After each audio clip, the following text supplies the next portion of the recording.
Hey there, and welcome.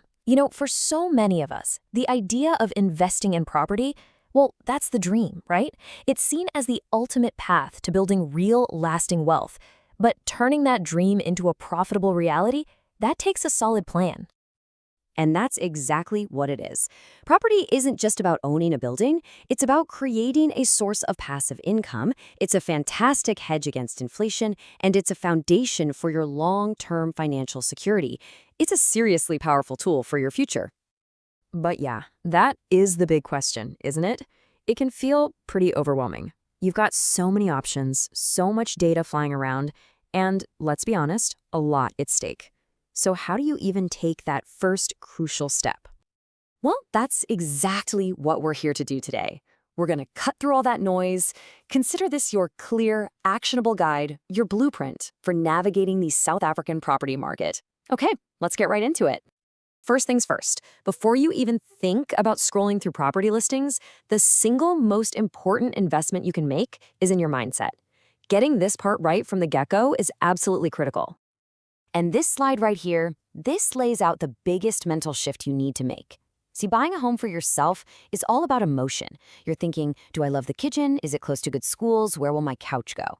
But buying an investment property, that's a cold, hard business decision. It's got nothing to do with you. It's all about your future tenants and, most importantly, your profit. Every single decision has to be filtered through that lens.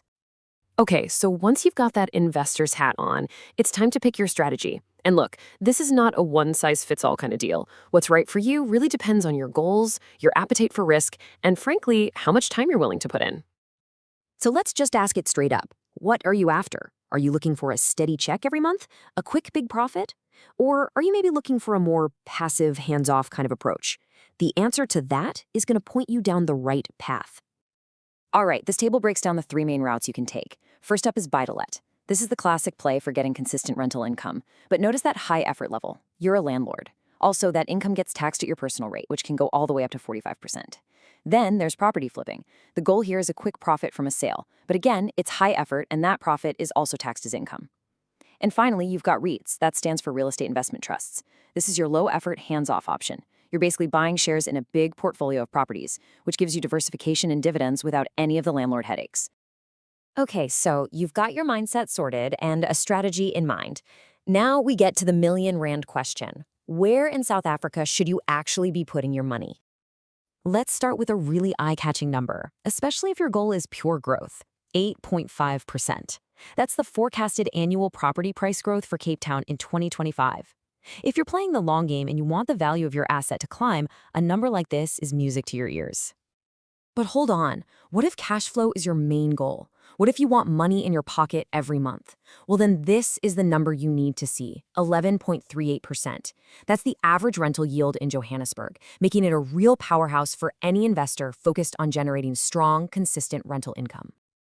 And this chart, wow, it just lays the whole trade-off out perfectly. You can see Johannesburg right at the top for rental yield, with Durban not far behind. And Cape Town, despite that amazing price growth we just saw, actually has a lower rental yield. This visual is key to matching your location to your strategy. Are you hunting for growth, or are you hunting for income? So here it is, all side by side. Cape Town, highest average price, strongest growth. But then you look at Johannesburg and Durban, the entry price is so much lower and those rental yields are significantly higher. So what's your play? Do you pay that premium for the potential high growth in Cape Town, or do you want your asset to work harder for you every single month in a city like Joburg?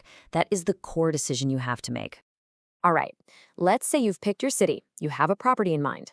Now comes the part that you absolutely cannot skip, the due diligence. Think of this as your shield, protecting you from some really costly mistakes. Now don't let this list freak you out. It's your 6-step safety net. You've got to verify the seller is the real owner. You need the title deed to check for any restrictions. You have to confirm the zoning rights allow you to rent it out. A municipal check is crucial to uncover hidden debts. Make sure you get all the compliance certificates. And finally, check that the actual building matches the approved plans. I'm telling you, skipping even one of these can turn a dream investment into a total nightmare. And listen, beyond the sticker price, you have to budget for the hidden costs. This is the part that trips up so many new investors. We're talking about your deposit, bond and transfer fees, and then you've got the ongoing stuff, rates and taxes, levies if it's a sectional title, building insurance, and, this is a big one, a fund for ongoing maintenance. Your rental income isn't going to cover all this from day one.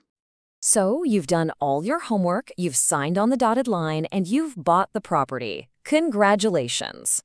But the journey's not over, not by a long shot. Now you have to navigate the day-to-day realities of actually being a landlord. Now, a really important fork in the road you need to understand is freehold versus sectional title. With freehold, you own it all. The building and the land it's on, that means you have total control, but you're also responsible for every single thing.